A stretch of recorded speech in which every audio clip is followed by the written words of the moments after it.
Bueno, buenas tardes. Muchas gracias por asistir al cuarto seminario de nuestro ciclo de seminarios LABRE 2020. En esta oportunidad contamos con un destacado investigador, el doctor Rafael Rodríguez Sevilla, del Laboratorio de Comportamiento y Evolución, Universidad de Wisconsin, Milwaukee, Estados Unidos, universidad en la que también es profesor asociado en el grupo de Ecología Molecular y del Comportamiento del Departamento de Ciencias Biológicas. Rafael realizó su bachillerato y maestría en la Universidad de Costa Rica y más tarde se doctoró en Ecología y Biología Evolutiva en la Universidad de Kansas y fue becado por la Universidad de Missouri del mismo país para realizar su postdoctorado. Las investigaciones de Rafael están centradas en selección sexual pre- y postcopulatoria, plasticidad social y desarrollo en rasgos sexuales y sistemas de comunicación, principalmente relacionado a la señalización vibratoria. También ecología del comportamiento de la cognición. Tópicos que ha abordado en diferentes modelos de estudios, entre insectos y arácnidos, pero también con vertebrados. Es un gusto poder escucharte, Rafael, y agradecemos mucho tu participación de hoy. Bueno, muchas gracias. Y muchas gracias, es un gusto espectacular para mí hablar y que hayan pensado para esto en mí. Y en la audiencia hay algunos de mis autores que más me inspiran y que más cito. Entonces no es que estoy sin trepidación al hablar, pero muchas gracias. Voy a empezar agradeciendo a mis colegas aquí en Milwaukee, a mis mentores en el trabajo de profe y mi esposa con quien también colaboro, a algunos de mis postdocs actuales y estudiantes que han contribuido a datos y algunos de mis postdocs anteriores y estudiantes anteriores.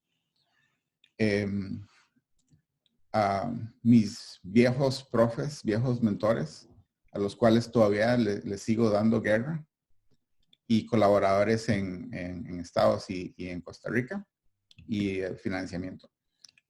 Mucho de lo que les voy a hablar es producto de conversaciones con ellos y datos que ellos han producido, proyectos en que han trabajado. Y si están de acuerdo con algo de lo que digo, mucho viene de ellos. Si están en desacuerdo con algo de lo que digo, no les echen la culpa. Ellos no serían de acuerdo con algunas cosas que digo, pero no todas necesariamente. Y cuando si encuentran que quieren hacer pleito, pues cómprenme a mí la cerveza. Bueno, quería empezar hablando de una cita que me gusta mucho. De una de las grandes figuras en el inicio del estudio de la evolución del comportamiento, Richard Alexander. Y una vez temprano en los 80 se hizo una reunión para empezar a hablar qué es esta cosa de comportamiento y evolución. Y hay un cuento que Alexander estaba en conversación por teléfono peleándose con un botánico. Y el botánico estaba queriendo oponerse a las ideas. Y preguntó, pues, ¿qué diablos es comportamiento al fin y al cabo? Y así sobre la marcha, hablando en teléfono, Alexander dijo, bueno, comportamiento es lo que los animales han interpuesto entre la selección natural y los otros aspectos de sus fenotipos. A mí me gusta mucho, esta es me parece una muy buena manera de pensar sobre comportamiento, porque es aquello que un animal o inclusive plantas, aquello que se puede hacer para resolver un problema determinado. Es lo que pueden hacer para confrontar diferentes situaciones. Y me gusta mucho. Y también hay la cosa más extraordinaria de esto es donde dice, y los otros aspectos de sus fenotipos. O sea, el comportamiento también es un fenotipo. Y ese fue el pleito inicialmente, ¿no? Estamos hablando de espasmos al azar o estamos hablando de cosas que pueden evolucionar, ¿no? Y resulta que sí, varían entre individuos, tienen componentes de variación genéticos y de ambiente, influyen supervivencia y éxito reproductivo. Entonces, comportamiento es un fenotipo que se puede estudiar como cualquier otro. Y lo que quiero empezar a hablar hoy es de entender lo que regula comportamiento. Típicamente se ha tendido a ver, hay estímulos en el ambiente, tal vez hay información en memoria, un procesamiento en la caja negra del cerebro y luego acción y comportamiento. Y ha habido tendencias de, bueno, no es muy científico tratar de ver qué hay en la caja negra. Tal vez se puede hablar de aprendizaje, se puede hablar de instintos, de movimientos preprogramados. Y últimamente se ha estado empezando a explorar el contenido de la caja negra. Un ejemplo es de un marco conceptual de psicología, hablar de fenotipos cognitivos. Y la idea es que si hay procesos mentales que varían entre individuos, que tienen algunos componentes de variación genéticos y ambientales y que influyen comportamiento, que influye sobrevivencia o éxito reproductivo, pues son fenotipos que se pueden estudiar, que van a evolucionar. Un psicólogo pondría, bueno, aquí adentro en el cerebro hay juicios que los animales hacen acerca de lo que, de su ambiente, que son las situaciones en que están. Y esos juicios salen decisiones y esas decisiones salen comportamiento. Es una manera de tratar de empezar a pensar qué es lo que estamos explorando. En este artículo, los artículos nos peleamos. Yo pondría algunas cosas en diferentes cajas, pero la idea es empezar a pensar en fenotipos cognitivos. Y quiero, me parece que es importante estudiar eso en términos de lo siguiente. Esta cita es este autor quejándose de que cuando se estaba tratando que el seguro médico cubriera el síndrome de estrés postraumático en veteranos de guerra, no querían cubrirlo en el seguro porque esa cosa no existe. ¿Qué es eso? Y cuando se llegó a convencer al Congreso de Estados Unidos de que se debería cubrir es, mire, tienen amígdalas atrofiadas. Entonces sí es real la cosa.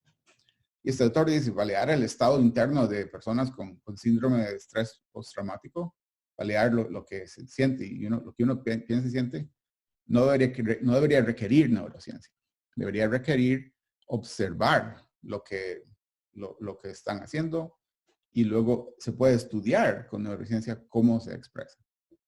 Entonces, lo que me parece que es importante proponer es debería haber un flujo, las flechas de causación de investigación debería ser empezar con comportamiento y con observaciones y experimentos bien hechos, poner a prueba hipótesis de qué fenotipos cognitivos hay. Y eso le pone problemas nuevos a neurobiología, de cómo es que se regulan, cómo es que se expresan. Y hay que explorar eso en una variedad de animales, una variedad de especies, para ver qué tipo de fenotipos cognitivos ocurren, en qué tipo de cerebros, en qué tipos de neuroanatomía, y cómo entonces se regulan y se expresan. Y no al revés. Y hay una vieja tradición de tratar de hacer eso, desde Darwin a través de estas décadas. Y con argumentos que a mí me parecen muy, muy convincentes en el tipo de mire qué cosas inteligentes hacen estos diferentes tipos de animales. Eso nos dice algo sobre las mentes que tienen. Sin embargo, esto es vulnerable a una crítica. Y esa crítica tiene un nombre. Se llama el canon de Morgan.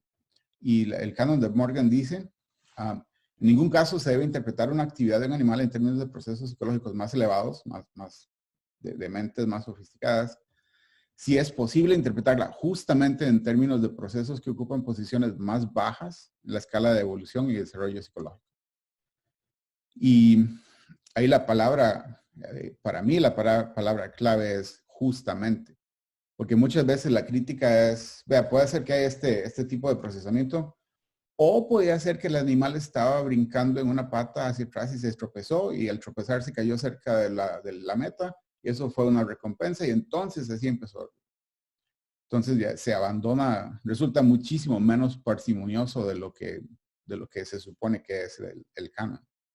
Pero es justo darle rigor a las hipótesis y hacerlas competir con alternativas valiosas.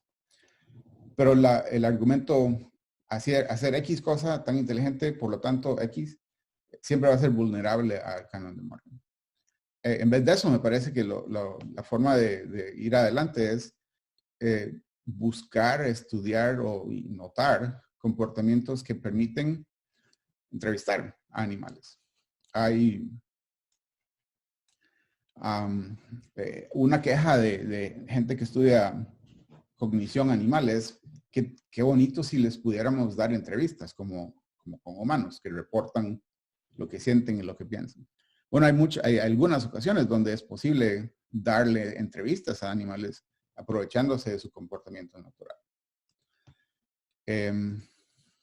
O también comportamientos que llegan a identificar, a poner hipótesis específicamente sobre procesos mentales específicos, no porque son muy inteligentes, sino porque son muy bobitos.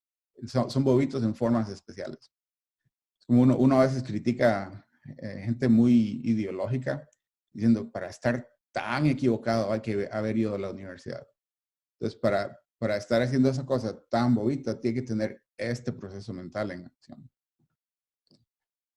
Y comportamientos que identifican estados internos, cognitivos, emocionales, hedónicos.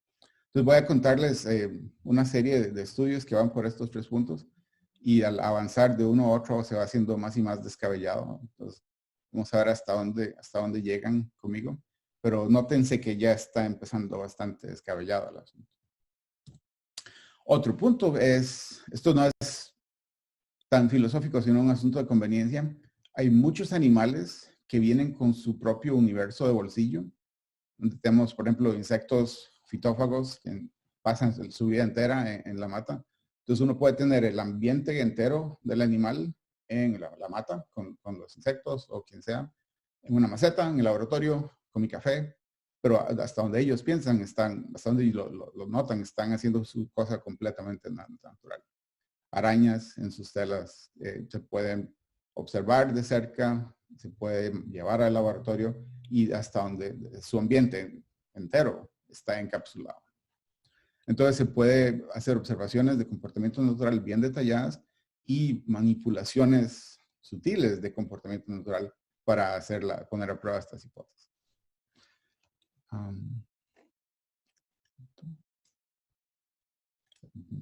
Okay. Para empezar, voy a empezar hablando de un marco, el marco más respetable con que empiezo es en términos de selección sexual y elección de pareja. Tenemos ornamentos que se procesan y llevan a decisiones de cópula. Desde Darwin se ha hablado de algunos de esos componentes, pero la teoría más formal ha propuesto teoría de matemática de qué pasa en selección sexual, teoría más conceptual de cómo es que se procesan los ornamentos, proponen 2 tipos cognitivos. Preferencia de pareja, que es qué tan atractivo o relativo es algunos de los aspectos de ornamentos comparado con otros. Y exigencia, que es qué tanto va a trabajar la hembra que está eligiendo entre machos para conseguir lo que quiere. Sabe lo que quiere, le gusta lo que le gusta, pero cuánto esfuerzo va a poner en llegar a eso. Entonces voy a empezar hablándoles de estudios de este tipo. Primero, un poco de una introducción sobre la modalidad de comunicación de los insectos que voy a hablar, porque muchos de ustedes van a estar familiares, pero algunos tal vez no. Y voy a estar hablando de sonido, o sea, un disturbio mecánico de un aspecto del ambiente del animal, pero no por aire, sino por sustratos, sonidos que se transmiten a través de sólidos. Y cuando pensamos en sonido, comunicación acústica en insectos, tendemos a pensar en algo como esto. Sí, sencillo, repetitivo, componentes de frecuencia muy amplios. Una vez que uno empieza a conectarse a sonidos por sustrato, y vamos a hablar un poquito de cómo se detectan, uno empieza a notar cosas como lo que viene.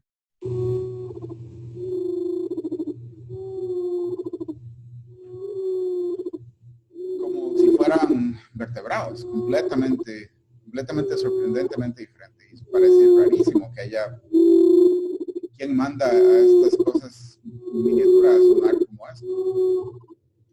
Pero haciendo un estudio de la literatura, resulta que cuando hablamos de insectos, usando disturbio mecánico de algún aspecto de su ambiente, la gran mayoría de las especies de insectos a través de un montón de órdenes diferentes están haciendo eso y nada más, o eso en combinación con sonidos por aire. Entonces, la comunicación típica en insectos es esto de sustrato y los raritos son los que estamos nosotros acostumbrados, ¿eh? Porque es lo que llegamos a notar. Y resulta que es muy común en muchos diferentes tipos de animales a través del reino. Apenas se está empezando a explorar eso. Un aspecto, hay cosas extraordinarias, bueno, cosas notables de estas comunicaciones, mucho más complejo de lo que uno iba a esperar, como van a ver pronto, y con componentes de frecuencia, como ya empezaron a notar, que es como lo que los vertebrados hacen. Un ejemplo. Ahí pueden trazar cómo va a través de la imagen. Y otro ejemplo, otro miembro de la familia que estudio, los membráceos.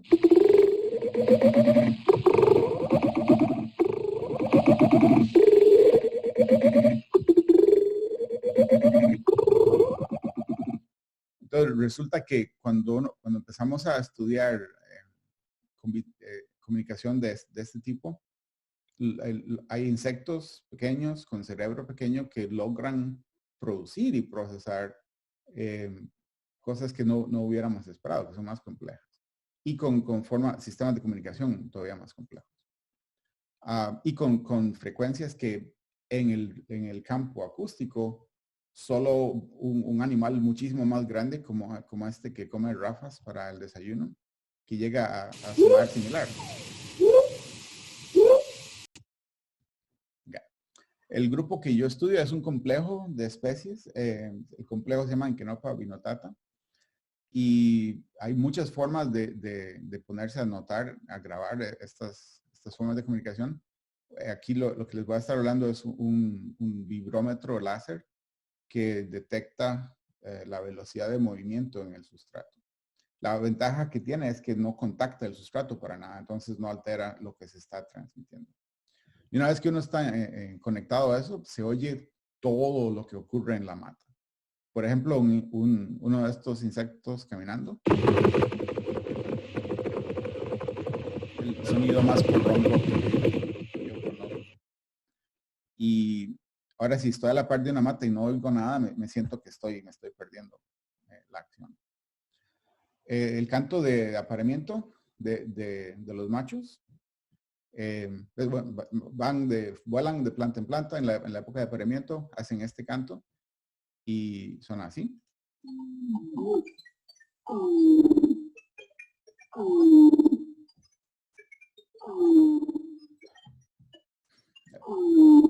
A veces haciendo estas presentaciones el sonido fracasa y casi que me dan ganas de que fracasara porque entonces les podría decir es el canto más dulce que nunca han oído.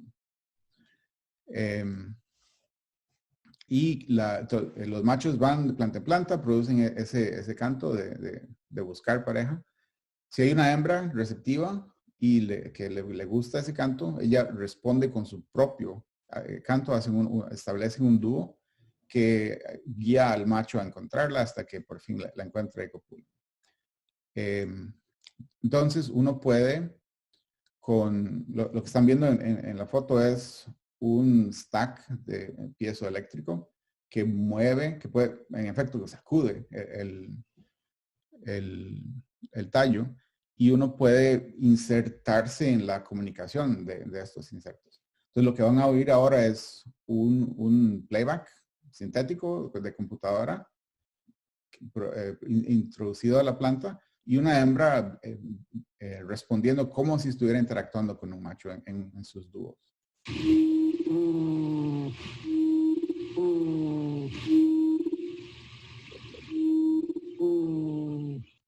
Ahora, les tengo que confesar que yo soy espectacularmente malo en hacer antropomorfismo. A mí esa respuesta de las hembras me suena que está apreciando el qué macho. Entonces uno les puede dar cuestionarios. ¿Qué tal? ¿Qué le parece a este tipo? Y las respuestas varían. A veces es, ¿qué tal este? Vamos a ver cómo le va. O no responde. Entonces, haciendo con estas entrevistas en playbacks, uno puede generar una descripción a través de variación en algún aspecto del canto que le parece a las hembras. Se ve algo como esto. Aquí lo que les estoy mostrando es una función de preferencia. Es una, y es un fenotipo cognitivo, que el fenotipo cognitivo entero, el carácter entero es la curva en que la hembra piensa de los diferentes, de variación en el canto. Entonces es un carácter, es una descripción de un carácter y se puede hacer a nivel individual. Aquí lo que se estoy mostrando es un resumen de lo que hace una muestra, de lo que hizo una muestra de hembras. Y aparte de ser un fenotipo, un carácter es también una hipótesis acerca de la forma de selección que hay en este carácter de los cantos de los machos, si es que la mayoría si es que si es que es el mayor componente a la evolución, a la selección en los cantos. Entonces, donde se ve la cima de si esto es lo que predomina en la naturaleza, la cima de la función debería ser el punto más específico, el punto de mayor adecuación en los machos. Y entonces uno se puede, teniendo eso como hipótesis de la forma de selección, se puede poner a competir con otras hipótesis. Aquí les estoy mostrando esta que acaba de ver. Y con gran trabajo, con gran esfuerzo, se generó una función de la transmisión de los cantos a través de los tallos. Estamos hablando de sonidos por sustrato. Y en este complejo hay varias especies, cada una en su propia planta hospedera. Entonces uno podría pensar que diferentes plantas hospederas que transmiten de diferente forma llevan a divergencia en los cantos. O puede ser elección de pareja, puede ser selección sexual. Tenemos este tipo de información lo tenemos para 2 especies. En una especie, las 2 curvas están en acuerdo, entonces no se puede disectar. En esta especie que les estoy mostrando, cada una de las curvas hace diferentes predicciones acerca de dónde deberían estar el promedio de los cantos, si es que predominan en la selección. Entonces, si alguien se pusiera a grabar a machos para describir los cantos y soltarlos en la naturaleza y seguirlos a través de la época de apareamiento, uno podía poner a prueba esa hipótesis. Y ese estudio se hizo impresionantemente y aquí está el resultado. No está exactamente en lo que predice la hipótesis de selección sexual por función de preferencia, pero está mucho más cerca de lo que predice la hipótesis de selección natural por eficiencia en transmisión.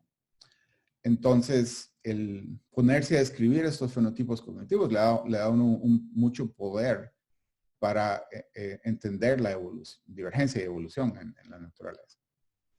Uno también lo puede estudiar de forma comparativa. Aquí, cada curva que muestro, cada color es una especie diferente en este complejo para para 2 caracteres, frecuencia y el tono de los cantos y la duración de los cantos.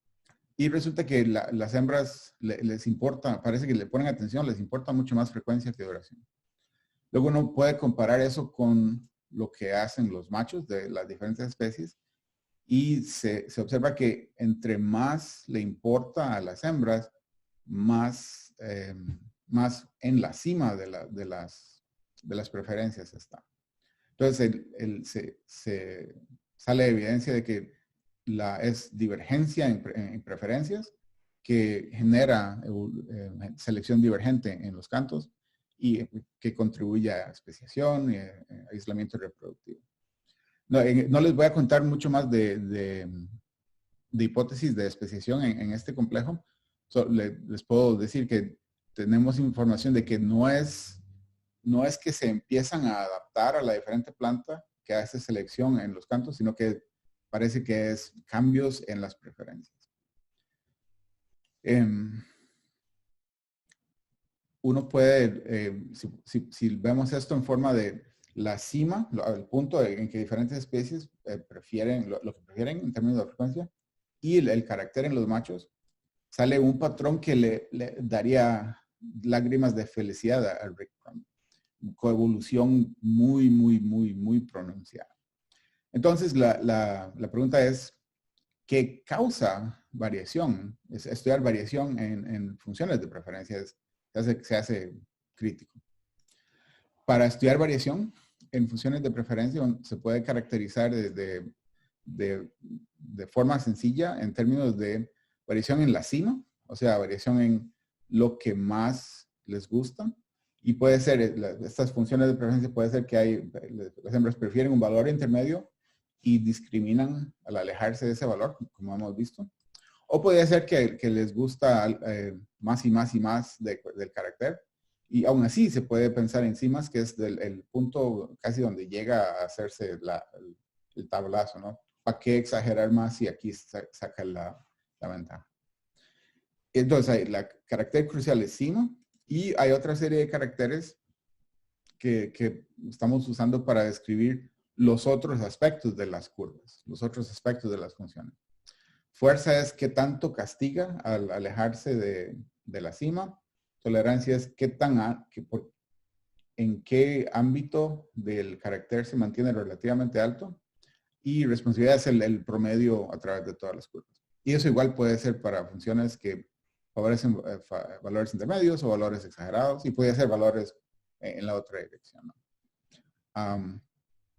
Tenemos un programa de computación gratis para hacer estas descripciones. Estamos teniendo problemas con las nuevas versiones de Python. Entonces, si sus computadoras están un poco desactualizadas, tal vez les funcione mejor, pero pronto lo ponemos al día. Entonces uno se puede poner a explorar variación en cualquier término, en funciones de preferencia como un carácter en sí. Este panel aquí, en esta figura, cada panel es una familia de estos insectos de Enchenopa, y cada curva dentro del panel es una réplica de la familia criada en dos plantas diferentes para tener una idea de componente ambiental, componente genético. Con esto uno detecta heredabilidad, detecta plasticidad en términos por causa de crecer, de ser criados en diferentes plantas. Entonces, algo que hemos estado haciendo es explorar qué causa qué tipo de variación en las preferencias de las hembras. Entonces, les voy a dar un resumen en carrera. Hicimos un experimento, dar a hembras que ya mudaron, están adultas, pero todavía no están receptivas sexualmente, duran 2 semanas y luego empiezan a responder a los machos. Durante esa ventana en que en la naturaleza oirían machos, pero todavía no están respondiendo, darles experiencia con diferentes tipos de combinaciones. Experiencia aquí están los atractivos, aquí están los feos, una mezcla. Y lo que se observa es que ese tipo de experiencia cambia, no cambia lo que quieren, no cambia la cima, cambian qué tan selectivas son, qué tan fuerte, cambia la fuerza, la tolerancia y la responsividad. Específicamente, cuando tienen experiencia de lo que prefieren o una mezcla de lo que prefieren y lo que no prefieren, se hacen muy selectivas. Y cuando tienen experiencia de solo poco atractivo, se hacen más tolerantes. Como si estuviera diseñado para escoger lo que quieren cuando existen, pero si no está tan disponible, mínimo rescatar la cópula. Experimento donde se varía la densidad de las agregaciones en que se están desarrollando en las plantas. Eso sí cambia lo que prefieren, cambia la cima un poquito, pero no con algo que tendría algún efecto. Y disectando este efecto, resulta que no es por que la cosa crucial es estando en grupos, teniendo experiencia de estar interactuando con otras linfas. Tienen otros cantos que no les he mostrado, pasan la vida entera comunicándose entre sí. Y haber tenido esa experiencia y haber estado poniéndose en práctica de producir los cantos es lo que induce este efecto y no tiene que ver no es que con más densidad la planta tiene menos recursos, eso no es la cosa, es causas sociales de variación. Otro experimento fue una manipulación muy obtusa de que varía muchas cosas a la vez, pero da más poder para detectar muchas cosas. En este caso es una muestra de insectos criados en plantas hospederas de diferente genotipo, son diferentes clones, donde se ve cualquier cosa que varía de forma genética entre esas plantas podía influir en las preferencias y los cantos. Y además hay diferentes grupos dentro de las réplicas, dentro de cada genotipo de las plantas. Entonces lo que les voy a mostrar es un gráfico, les va a aparecer un gráfico muy sencillo que los deja un poco fríos, porque cada vez que presento esto, digo, esto debería darles angustia existencial, esto no debería ocurrir.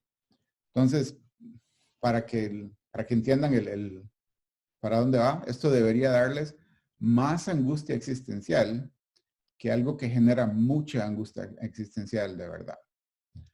¿Listos? Aquí va. Y ahora los deja fríos, ¿no? Pero esos puntos es el promedio de las preferencias y de los cantos de los machos. No porque varían genéticamente entre sí los individuos, los membráceos, sino por la variación genética de las plantas en las cuales fueron criados. Esto es plasticidad inducida por algo en el ambiente en que se desarrollaron. Y esta es una correlación de 0.8, sería una correlación fischeriana, excepto que es los genotipos de las plantas. Y el ámbito de variación es casi la mitad de la diferencia entre especies que se encuentran en la naturaleza. Aún si uno si solo lo veo individuo, planta por planta, o sea, agregación en una réplica, agregación en otra réplica, aún así se inicia divergencia se produce divergencia en preferencias y cierta correlación, cierta covariancia con los machos. Entonces estamos haciendo más estudios de esto para explorando cómo es que ocurren estas cosas. Entonces, función de preferencia es un fenotipo cognitivo que existe, se puede caracterizar, se puede estudiar. ¿Qué tal la exigencia? No les he hablado de exigencia. Aquí voy a hacer trampa e introducir datos de Gerlinda, de mi esposa, y colaboradora y su estudiante, donde el paso 1 es lo que les he venido contando. Hay un estudio en una población, aquí está el histograma, es la distribución del carácter en los machos, y abajo las curvas, cada curva gris es el carácter de una rana, de un individuo, y la curva gruesa es como se describiría en la población. Y entonces ahí están las funciones de preferencias. Y además, para hacer preguntas sobre exigencia, se hacen experimentos donde en vez de preguntarles qué le parece a este, qué le parece a este, qué le parece a este, se le pone a escoger a la hembra entre un estímulo atractivo y otro que no es atractivo. Y el atractivo se le va atenuando y atenuando, bajándole la amplitud con que se presenta. Y la observación es que cuando están comparables en amplitud, en la energía con que se presentan, escogen el atractivo. Pero al ir atenuando más y más y más, llega un punto en que la hembra escoge el que ahora se va al que no le gustaba antes. Llega un punto en que, y lo que pasa al atenuar, simula más y más distancia. Entonces es como, si le bajo la amplitud 50%, es como que le dupliqué lo que tiene que caminar. cada 50% es una duplicación adicional.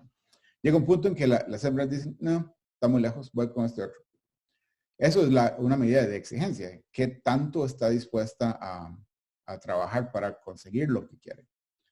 Entonces, a nivel de una muestra, a nivel de una población, uno termina con una curva como esta, donde al principio 100% van a lo que es atractivo y luego gradualmente menos y menos y menos van haciendo el esfuerzo.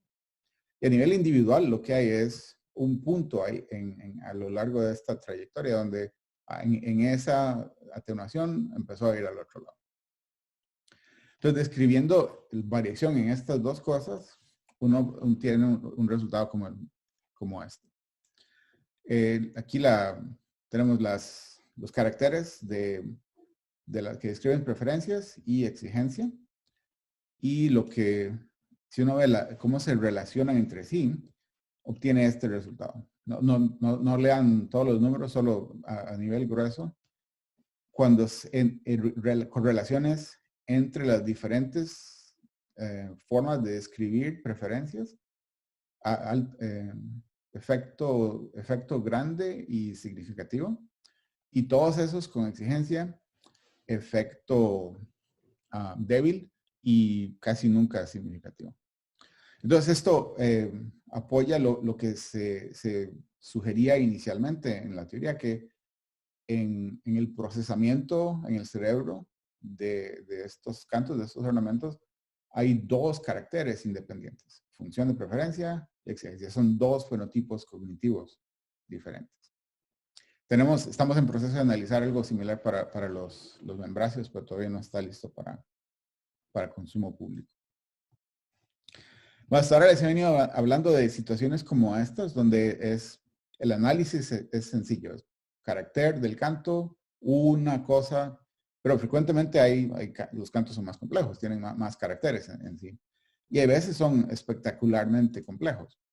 Por ejemplo, los altícidos con que trabaja Damián Elías tienen despliegues, tienen bailes tan complejos que él termina usando simbología de sinfonías para describir los motivos que ocurren cuando y se repiten y que tanto se producen. Son increíblemente complejos. Ahí uno empieza a preguntarse cómo diablos están procesando estos cerebros esta complejidad. Una hipótesis es que tienen procesamiento combinatorial. Y eso es esa frase desafortunada es un esfuerzo muy grande en no decir sintaxis, en no decir fonología en animales. Pero por ahí va, ¿no? En humanos, este tipo de procesamiento es lo que agrega sílabas en palabras y otras sílabas en otras palabras en frases, y otras sílabas, otras palabras, otras frases en oraciones, y así, ¿no? Y el punto interesante es que lo que esto refleja es que hay reglas para qué combinaciones se pueden aceptar y qué combinaciones no se pueden aceptar. Un ejemplo sencillito, nosotros diríamos aire se acepta como palabra en español, pero los mismos elementos en otras combinaciones, ayer, ahí pues les estoy hablando en alemán, pero español no es, ¿verdad? Ese tipo de cosas. Y hay evidencia en diferentes vertebrados de reglas a este nivel y un poco más, inclusive un poco de jerarquía. El ejemplo clásico es el ejemplo de Chomsky. Ideas verdes incoloras duermen furiosamente, que no tiene ningún sentido, pero es perfectamente correcto gramáticamente. Ese es de lo que estamos hablando. Entonces pusimos esta hipótesis a prueba con Canoppa, aprovechando que los cantos tienen dos componentes. Tienen el sweep inicial de frecuencia y luego unos pulsos que lo siguen. Entonces, en este experimento se presentaron a hembras estímulos con el orden natural, el orden invertido, Y otra comparación de estímulo natural con un estímulo natural con los pulsos al frente. Entonces, este experimento pone a prueba, pone a competir tres hipótesis. Está la hipótesis de que la regla combinatorial, o podría ser que hay una regla que importa el principio, pero no es que está de verdad viendo qué combinación es aceptable, ¿no? Si empieza bien, y hay evidencia de que hay eso en algunos animales. Ok, pues que no hay regla, ¿no? La primera comparación, cada color de las barras es un año diferente. Hubo un año en que había mucho menos responsividad, pero el patrón el patrón se replica. Esto en sí apoyaría combinatorial, pero también que tiene que empezar como debe ser, pero no es que les importa la combinación. Y de una vez se rechaza que no hay ninguna regla. La próxima comparación, sin embargo, aquí responden igual, no hay diferencia detectable significativamente. Y esto sí nos identifica que están usando una regla combinatorial, no es que se están fijando sencillamente en cómo empieza. Y luego se hizo una comparación de estímulos con el orden natural, estímulos con el orden invertido. ¿Qué ocurre con esos estímulos cuando se varía la frecuencia? ¿Qué es lo que más les importa a las hembras en este complejo? Y se observa que hay una interacción leve en la cual tener la secuencia, la combinación equivocada, la combinación invertida, es tan malo como ser muy feo en frecuencia.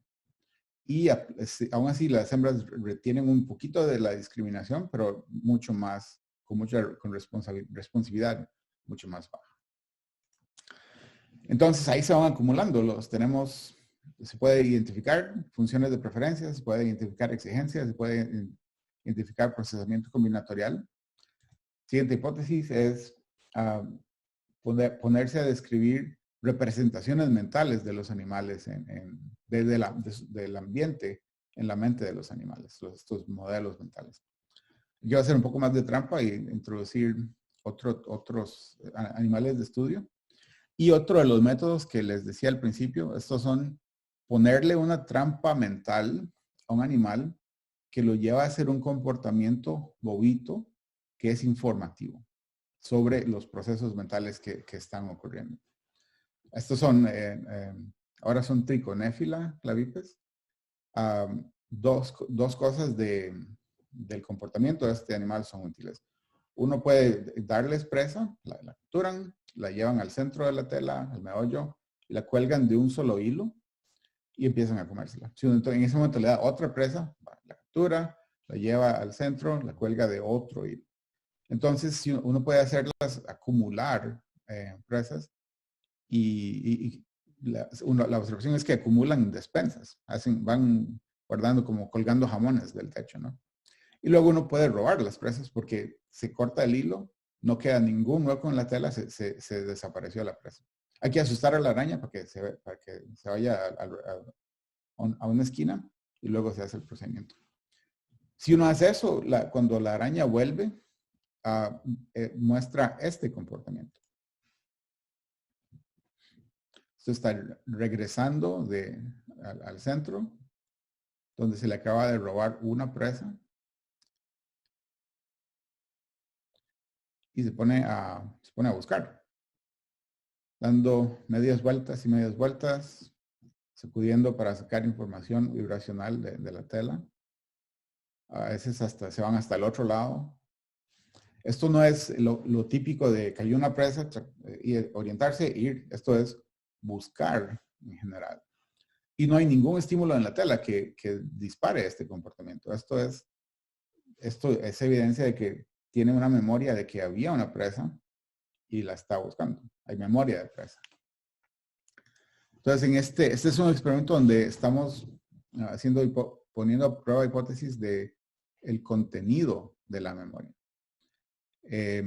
La hipótesis es que tienen una idea, tienen una memoria de la numerosidad de las presas Ese es un intento muy fuerte en no decir que es el número de las presas que han capturado, para no implicar que hay aritmética, sino que hay una representación mental de, al fin y al cabo son conteos, ¿no? Y esa hipótesis compite con motivación, que sale el canon de Morgan, ¿no? El experimento es darles diferentes números de presas para que las acumulen en la despensa y luego robarlas, habiéndolas asustado.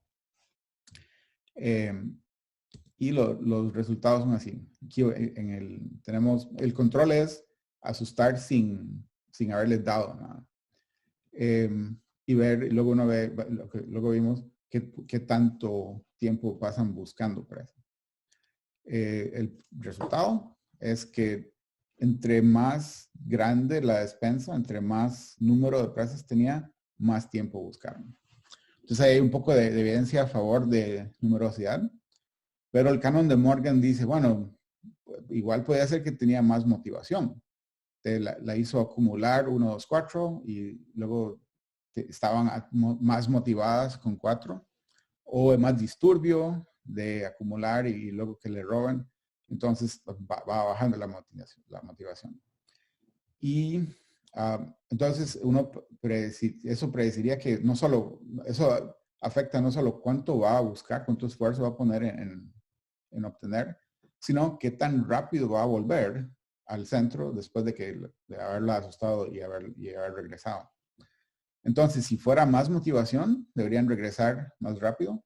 Si fuera más susto, deberían regresar menos rápido. Pero los datos son estos. Ahí la medida de motivación, más que de esfuerzo en captura, no se afecta.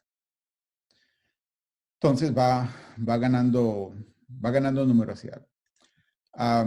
Pero el canon de Morgan también dice, bueno, puede ser numerosidad, pero puede ser que hay lo que tienen en la mente es una acumulación total de la cantidad de presas que han capturado. No es que están contando, si es que es conteo, ¿no? En este experimento, variamos la cantidad total de presa en la despensa en términos de número y en términos de masa, de tamaño. Entonces puede ser hay 1, 2, 4 presas o presas cuyo peso es equivalente a 1, 2 o 4 pequeñas. Y luego se roban las despensas. Y aquí están los resultados. Primero les muestro variando despensa en términos de cuántas presas hay de tamaño X. Y buscan más cuando había más. Y luego el intento de variar tamaño de despensa con solo una presa cuyo peso es equivalente a 1, 2, 4. Y sale este resultado. O sea, resulta que hacen los dos. Sí hay algo de cantidad total, pero hay algo más refinado todavía de numerosidad de conteos.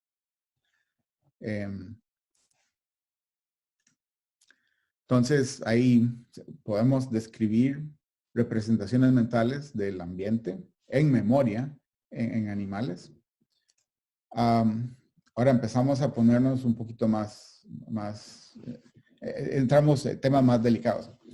¿Qué tal, teniendo esas representaciones mentales, les están poniendo atención de forma subjetiva, de forma que hay una experiencia interna en el animal que está al contemplar esos modelos? Esto se refiere a la definición más básica de conciencia, que sale del filósofo Nagel, de decir, existe algo el cual es ser esta criatura. Hay una experiencia interna. Hay un bombillo prendido adentro. Como P.G. Woodhouse habla de ovejas con penas secretas. Se puede poner a prueba ese tipo de cosas. Entonces, este estudio hago trampa con otra especie. Este es un estudio de poner a prueba si hay un animal distraído por estarle poniendo atención a un objeto en la mente, por andar perdido en pensamiento. Esta hipótesis es que hay un modelo de la tela y el animal está poniendo atención a ese modelo. Y la hipótesis que compite es que hay el modelo, pero no hay atención subjetiva, entonces no va a haber distracción. Entonces, en este experimento, cambiando arañas de diferentes telas que han construido ellas mismas, pero varían diferente en arquitectura, tratar de cambiar qué tan bien encaja el modelo que tienen de la tela con la tela en la cual están y ofrecerles una presa, ofrecerles un grillo. Entonces, la pregunta es, ¿van a estar distraídas por algo que está solamente en la mente? O pues hay un grillo, no han comido en 2 semanas, hay ganas de comer.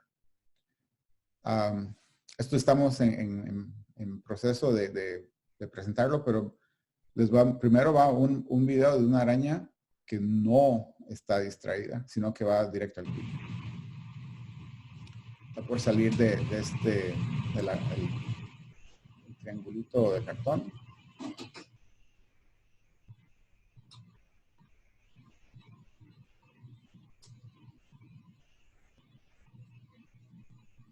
Y directo al grillo.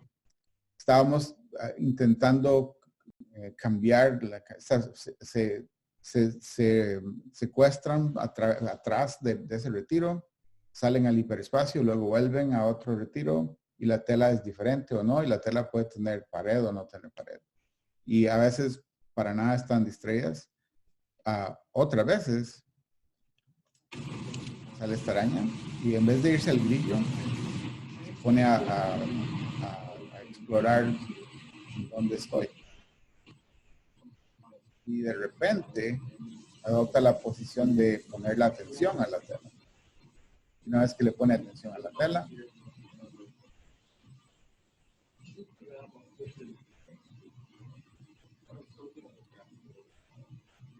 ahí va para la presa.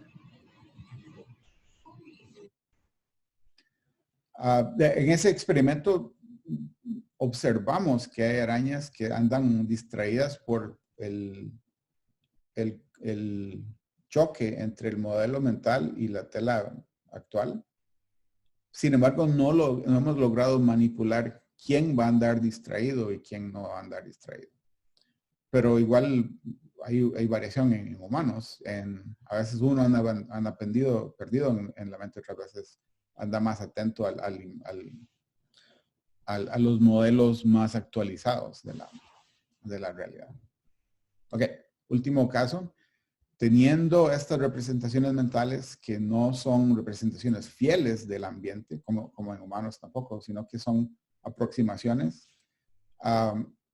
se introduce el tema de evaluación estética que nos recuerda mucho a Darwin, ¿no? Está hablando de cómo presentó elección de pareja, es en términos explícitamente comparados a apreciación en humanos. Y últimamente ha habido interés en este tema, pero yo diría que no se ha explicado por qué importa si hay evaluación estética o no. ¿Por qué importaría eso? Y la razón que importa es que, hablando en humanos, en evaluación estética, hay estudios de neuroestéticas que piensan en el sentido de la belleza en evaluación estética en términos de una emoción, de un sentimiento que recompensa un comportamiento particular. Y ese comportamiento es ponerle atención al objeto que es atractivo. Entonces, si Darwin habla de una preferencia inconsciente en algún insecto, está hablando de atracción, pero si está hablando de pájaros y evaluación estética, ahora se puede poner en términos de un sentimiento que recompensa atención a un objeto dado. Y lo que importa es que cuando estamos haciendo esas evaluaciones, estamos haciendo evaluaciones de modelos mentales que son una realidad virtual, que no tiene una representación directa con el ambiente. El ejemplo clásico es, nunca notamos el punto ciego del nervio óptico, se rellena por procesamiento del cerebro. Lo que notamos bien está al frente, lo que está en la periferia es muy poco detallado. Sentimos que hay detalle, pero eso es detalle generado por el cerebro, no que está al día con lo que está pasando en el ambiente. Entonces, la naturaleza de realidad virtual del modelo es posible que contribuya al dinamismo bajo selección sexual. Es posible que el procesamiento de realidad virtual es mucho más fácil de manipular, mucho más fácil de influenciar que algo más sencillo como contrastar contra el fondo al hacer el cortejo. Por ejemplo, bobito, pero ¿cuántos pedazos de perro están viendo? Ninguno, estamos viendo 2 perros. Estamos perdonándole a los perros que están partidos. Nuestro cerebro ya procesó que no son un montón de pedazos, sino un animal completo. Pues tal vez así, con este tipo de procesamiento, se le perdona a algunos ornamentos, se les agrega apreciación o se les quita apreciación a algunos ornamentos.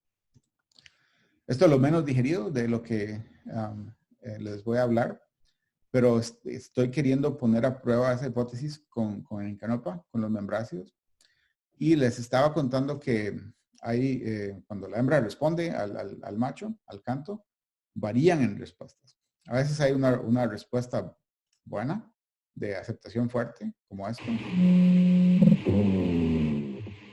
Una respuesta larguita. A veces es, como les decía, vamos a ver cómo le va. Y a otras veces producen un zumbido con las alas que es desagradable. Bueno, estoy queriendo poner a prueba la hipótesis de que es desagrado.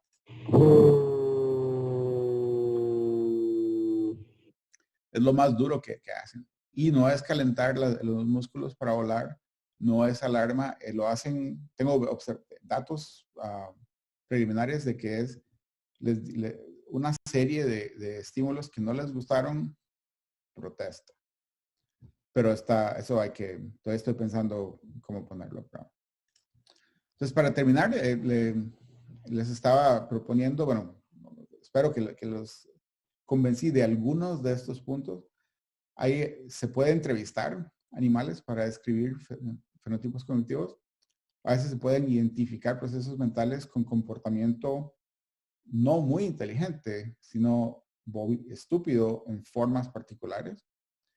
Y a veces se puede usar comportamientos para identificar la presencia de procesos cognitivos emocionales subjetivamente en los animales. Y esta secuencia de evidencia de comportamiento poniendo a prueba hipótesis sobre fenotipos cognitivos que luego lleva a ver qué tipo de animal con qué tipo de cerebro tiene qué tipo de fenotipo cognitivo, nos va a llevar a abrir la caja negra. Gracias. Ahora voy a salir de compartir, ¿verdad? Muchas gracias, Rafa. Un aplauso. Muy bueno. Muchas gracias, Rafa. Excelente charla, súper interesante. Sí. Muchas gracias. A ver, ahí las manitos. Bueno. Bien, muchas gracias. Bueno, ahora vamos a pasar a la sección de las preguntas.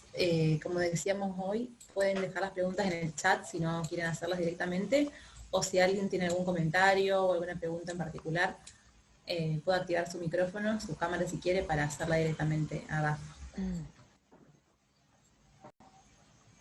Eu posso começar? Sí, como no, Leonardo. Tive alguns problemas técnicos no começo da apresentação, então eu não estava ouvindo. Então, se eu cometi alguma grosseria de não ouvir vocês falando, eu não cumprimentei, desculpa. Eu gostei muito da apresentação mesmo.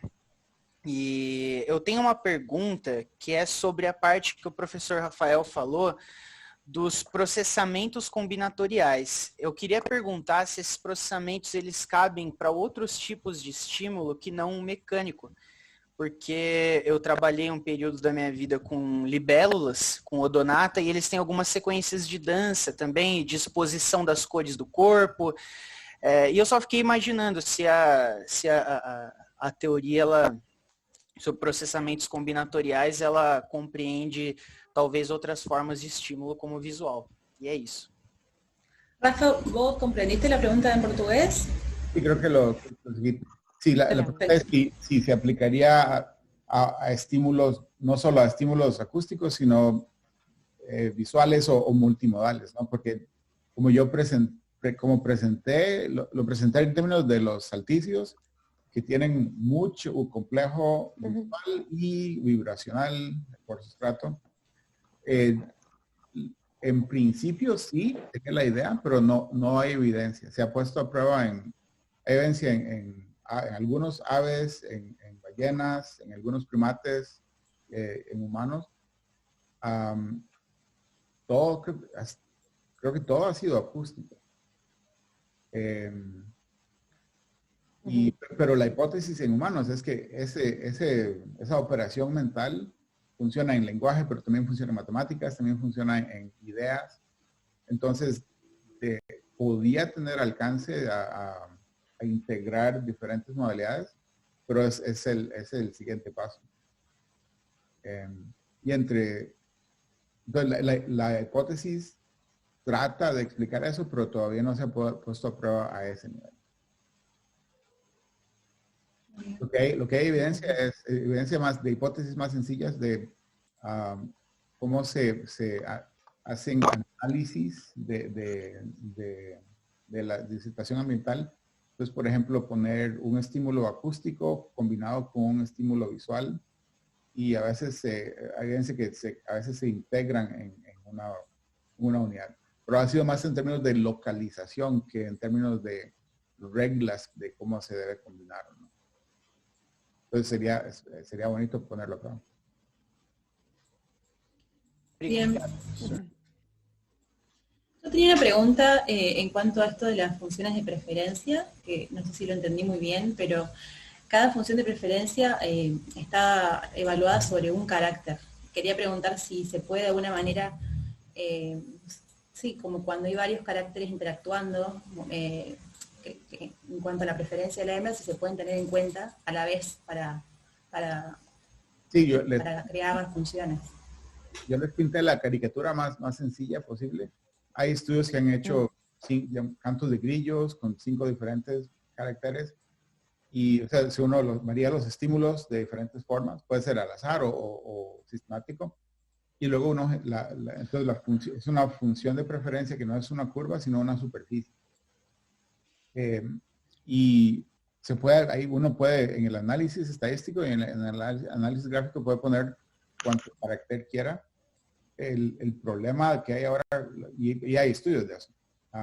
De hecho, si les muestro rapidito una... Y uno puede ponderar si un carácter es más importante que otro y eso ponerlo en la función también, me imagino. Me permite, espera si lo mantuve. No lo mantuve. Tenía un slide así de eso.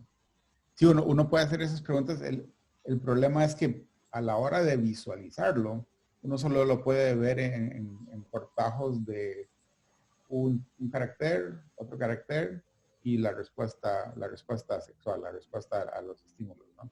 Entonces para verlo en la integridad hay que ir tajada por tajada por tajada por tajada, y es difícil visualizarlo completamente. Lo que estamos tratando de, pero sí se ha hecho, un procedimiento estadístico para tratar de buscar dentro de toda esa complejidad dónde hay los picos más altos y los picos más bajos. Pero es muy restringido visualmente, a mí me parece. Lo que estoy tratando de hacer es modificar este programa que les contaba para hacerlo visualizar muchos caracteres de una sola vez, como si fuera un paisaje de ciudad, ¿no? Donde cada diferente punto es una diferente combinación de caracteres y varían o bajan. Pero los programadores, cuando le propongo eso a la gente que conoce Python, le cogen una mirada de horror, como si estuviera mostrando a Cthulhu. Entonces, como un paisaje de preferencia, algo así, con muchas cosas combinadas. Eso es, estoy tratando de llegar a eso, pero no está muy próximo. Pero sí, con la misma estadística que maneja un carácter y genera no una regresión, yo sé que es lineal, yo sé que es cuadrática, sino un cubic spline que no asume nada sobre la forma. Se puede hacer con superficies, se puede hacer con muchas superficies. Y eso el código también está en R, es gratis de hacerlo. Si les interesa, se los puedo mandar. Gracias, Rafa. No sé si alguien más tiene alguna pregunta, algún comentario. Yo tengo una pregunta. A lo mejor no es muy difícil de contestar, pero ojalá sirva.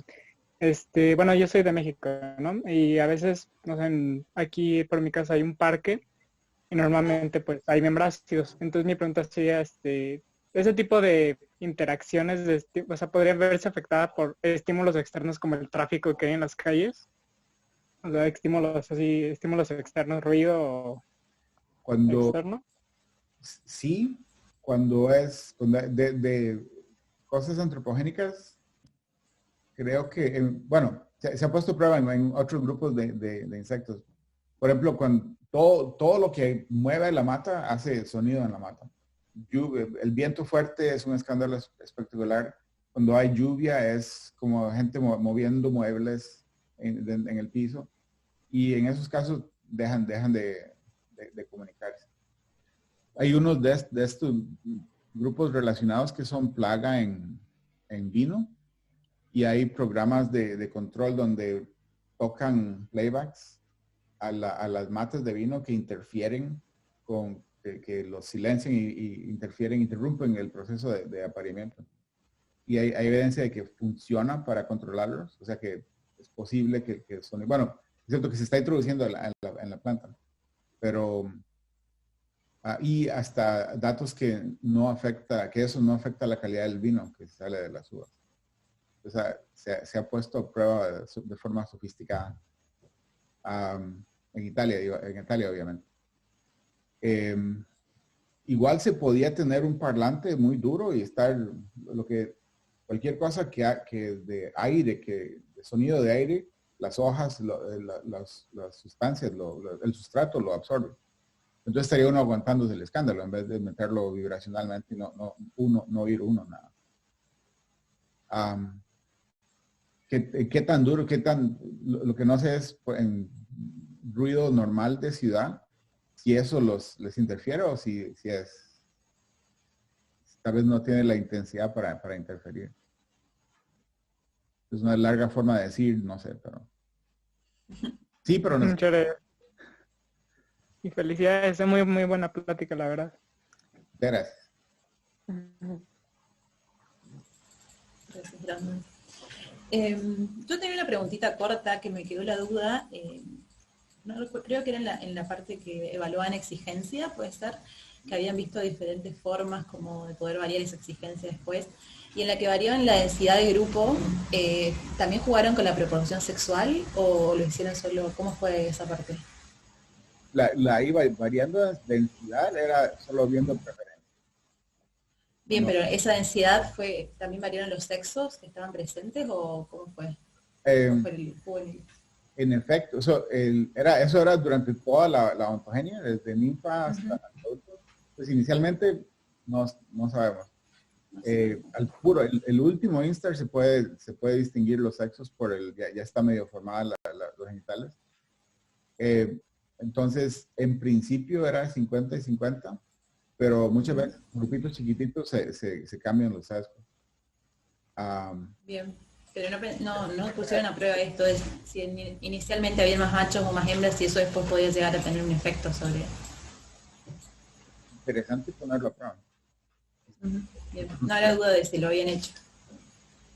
Sí, porque una hipótesis de el cambio en selectividad cuando con experiencia es que ese da apoyo a la hipótesis de que quieren obtener lo que les gusta, pero si no está, pues mejor una cópula que nada. Y estas hembras copulan solo una vez.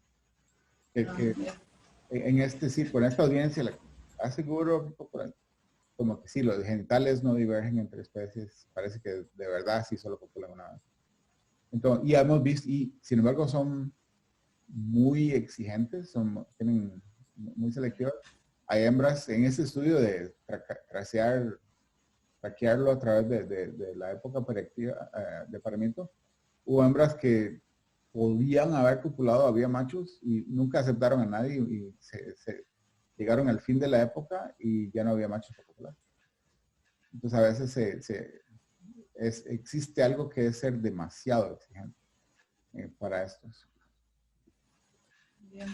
Entonces, tiene algún sentido que se ajuste eso según lo que Sí, está. sí. Claro, no, pensaba en esto de la competencia, de repente se habían sido criadas en un ambiente muy competitivo, no sé si cómo es la competencia entre hembras o entre machos, pero sí podía cambiar después. Pero está bueno para pensarlo. Eso es bonito para hacerlo, sí.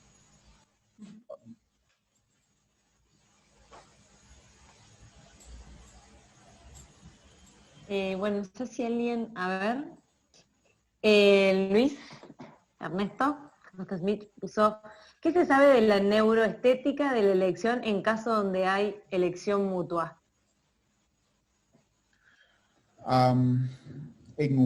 Eso de humanos, se sabe algo y entonces en términos de humanos, hay estudios de qué parte del cerebro se activa cuando se está viendo algo que es atractivo y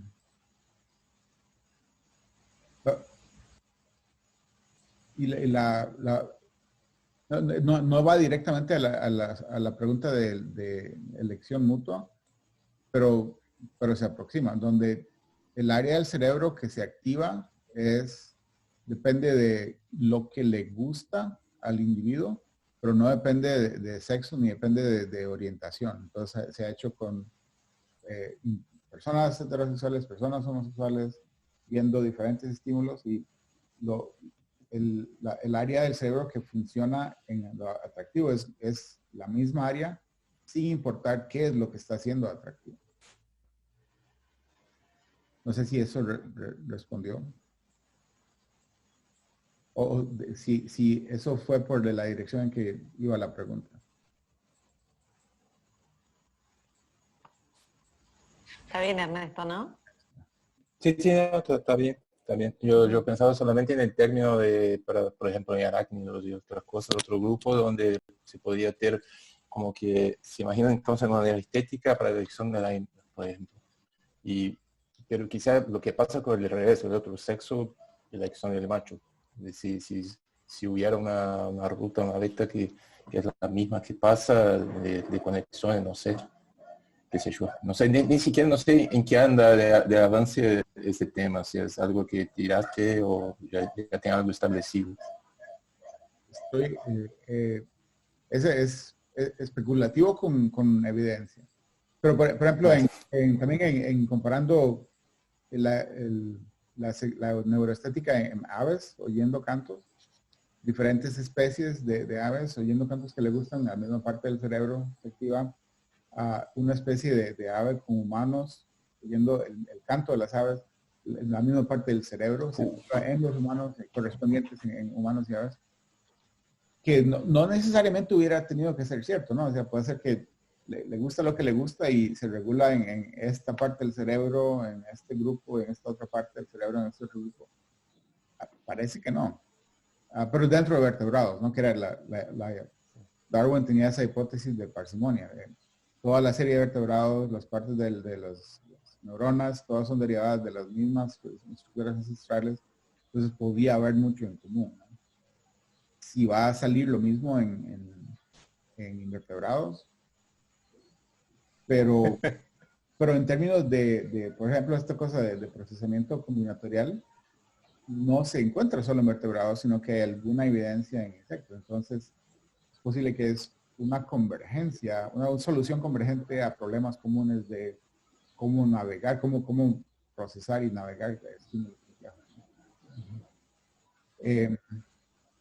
Agregar evidencia a abejorros. Sí, abejorros se entiende.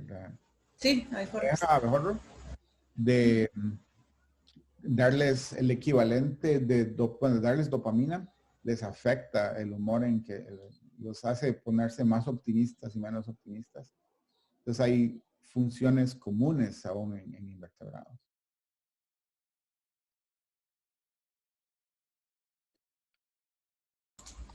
Bien. Sí, genial, muchas gracias. ¿Alguien tiene una pregunta? ¿Mari? Me queda una consulta, una duda nomás. No sé si va para este modelo de las arañas estas que cambiaban su comportamiento cuando se les cortaba la despensa, los jamones. Si puede haber alguna diferencia en la calidad de la presa, pero no tanto en la masa, sino en la presa en sí. O sea, si por ejemplo, si tiene alguna presa favorita, no lo sé, la verdad, y de repente se le saca esa y se le deja la no favorita, o si es diferente la reacción que tienen, tanto en tiempo de búsqueda como en motivación. ¿Se sabe algo? No he hecho ese experimento, pero sí, sería bonito. Podría ser dándoles presa grande, presa pequeña, usa más por presa grande. Entonces hay aspectos de la presa. Sí, eso sería interesante. Pero no sé si tienen ellos una presa favorita, o sea, más allá del tamaño, capaz que no, que es por el tamaño, ¿no? Sí. Habría que ver, hay presas que medio, hay presas que aceptan bien, hay presas que medio aceptan.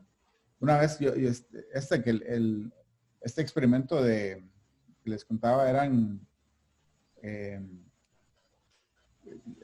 larvas de abejón congeladas y descongeladas para poder categorizarlas por tamaño y estarlas viendo. Las medio aceptaban, pero a veces no me da esta cosa. Y una vez, yo les confesé, soy malísimo en hacer antropomorfismo. Una vez la araña cogió la presa y dijo,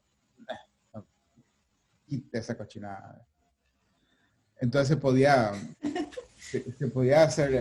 poner a prueba ese experimento. Lo que más capturan son mosquitos chiquititos.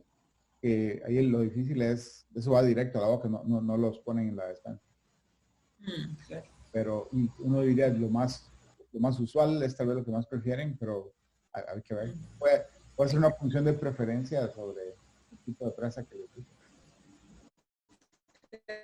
Capaz tiene que ver con la calidad nutricional o alguna otra cosa más allá del peso, pero eso no lo sé. Las viudas negras del final, un estudiante me ha estado tratando de buscar presas que sean preferidas o no preferidas que rechacen. No ha logrado que rechacen nada. Les pone un pedazo de madera. Parece que la regla es, si lo saqué de mi tela es comida. Entonces, un pedazo de madera, tratando de electrocutarlas con alambres. Una hora después, ahí están tratando de comerse el pedazo de madera. Entonces,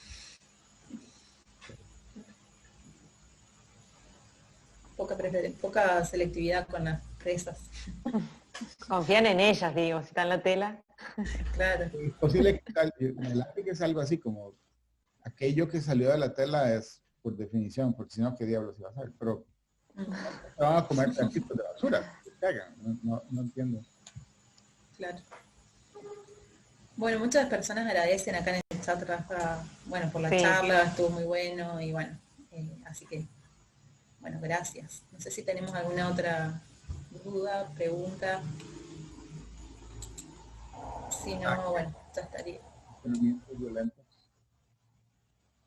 La ventaja de esto es que no se pueden tirar pedradas ni No, la verdad que es súper interesante la charla, muy linda. Muchas gracias, Rafa. Sí, muchas gracias. Un aplauso de nuevo. Un aplauso y muchas gracias a todos por venir. Gusto de verte. Gracias.